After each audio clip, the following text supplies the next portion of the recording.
Hey, and welcome to the Deliberate Exchange. If you are just tuning in for the first time, hi and welcome. If you keep coming back to these episodes and to this podcast, hi, welcome. I'm so glad that you're all here. Okay, so there is a question that comes up a lot.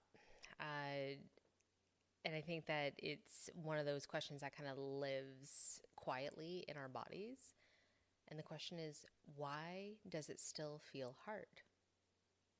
Especially when you're already doing a lot of the work. You've changed habits, you've made intentional choices, you've grown in ways your past self would literally barely recognize. And yet you still feel like life takes a lot of effort. Now, it's not always in like that super dramatic way. Like me 6 years ago, that was trying to climb uphill with massive weights on my back. But then it turns into something that feels a little less dramatic, but it feels tight, like you're still managing yourself, like it's a project. And I used to think that if I just did enough inner work, that things would eventually start to feel easier. And of course, like there is something to that. And what I noticed instead was that even as my life changed on the outside, my body was still bracing. And that's what I want to kind of dig into today, because it has nothing to do with motivation, discipline, or doing more, although each of those does have its own merit and has a time and place. But this is about something that I feel like I don't see a lot in growth conversations. So most personal growth language is built around effort, more awareness, more tools, more intention. And as I said, effort does create change, but effort doesn't automatically and magically create capacity.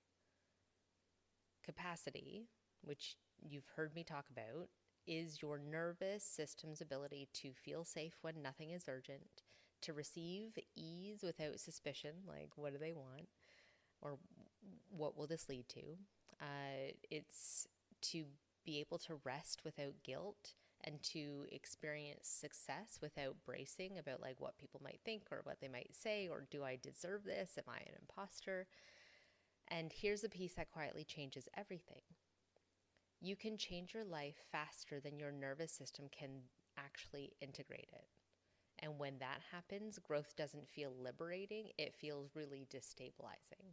And this kind of like falls into the checking boxes category that I know so many of us like really, really love. That idea of like, okay, I did my mindfulness, I did my gratitude, I did my meditation, as if it's a chore to check off the list. And I think that this is where so many women get confused and start turning on themselves. Because from the outside, things are good. You're healthier, clearer, you are more self aware. And so when things still feel hard, the mind goes to, I should be past this by now. But should is a language of override. What's actually happening isn't failure, it's that your nervous system hasn't caught up to the life that you've built. And so instead of asking, like, what else do I need to fix? A more honest question becomes, what does my system still not feel safe holding? And how can I implement more or with more intention the things that I'm doing? Like, I'm being 100% with you. Like, for a long time, I really did think that something was wrong with me. I had so much insight. I had worked with mentors, I had language, I had the practices, and yet I still felt tight. Even if we go back to when we were building the house, and I've talked about this on this podcast before, where I was in chronic freeze situations, like checking out completely, like until I just couldn't go on anymore. And I was shut down and I wouldn't communicate, and everything felt impossible. And when I think about that time, I think about all the other times that I felt restless when I was trying to just like downshift and rest, and why the success I was having in my personal and professional life felt really, really off. And accessing joy felt very fleeting and also like something I had to manage. And I kept asking myself, like, what else do I need to work on? And eventually, the question changed. It wasn't it wasn't what do I need to improve? It was what does my body still not trust? And that single shift moved everything out of self-improvement and into self-attunement. And that's why in 2026 I'm in this period of refinement. That's my word of the year, because I'm more able to listen to what my body needs, to listen to what all my body, like physical, mental, energetic, emotional. I can listen to all of those and attune into those. Now, I think many women at this particular stage are no longer coping in the really obvious ways. They're not drinking, not numbing in the same way, they're not necessarily in crisis, but they are still overriding themselves. It's still pushing through exhaustion, still managing emotions instead of actually feeling them, still treating rest like it's another thing to check off the list. Self-abandonment doesn't disappear when habits alone change. It often just becomes a lot more subtle, and it gets praised as growth.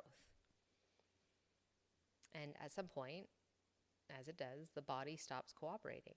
Energy drops, motivation fades, everything feels heavier.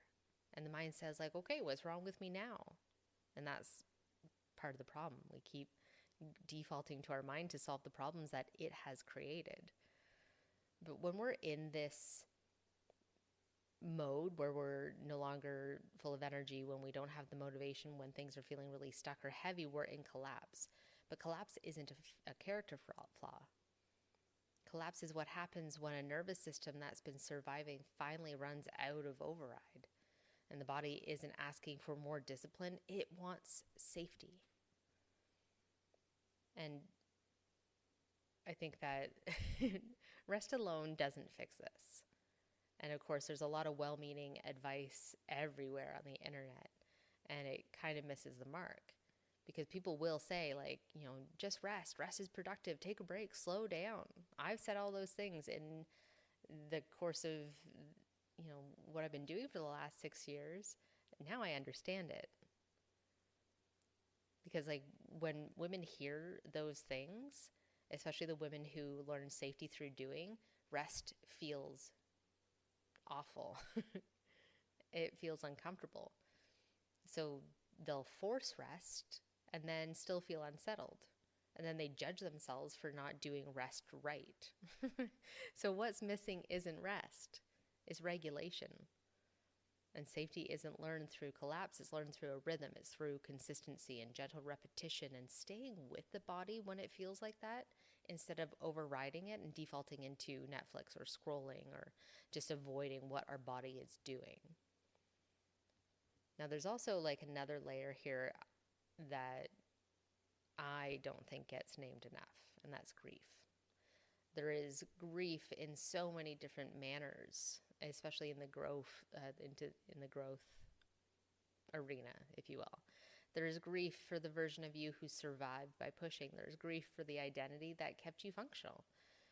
And of course, there's grief and mourning for who you had to be when rest wasn't an option. And even when that identity was really exhausting, it was familiar. It felt good. And so part of feeling stuck is actually identity reorganization. Your nervous system your nervous system is renegotiating who you're allowed to be when you don't have to brace anymore. It takes time.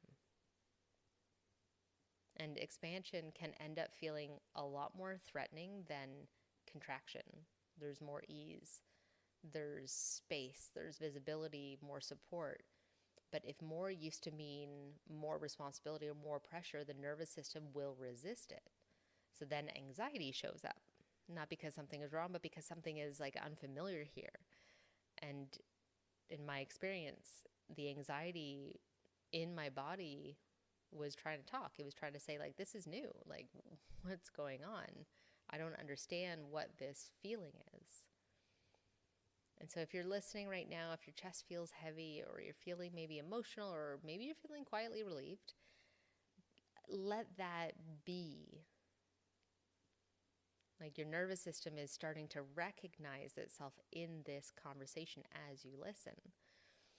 And I'll leave you with this. And of course, like with anything, there's no need to answer it like right here, right now, but maybe put it into your notes on your phone or into your journal and just consider like what part of you is still bracing.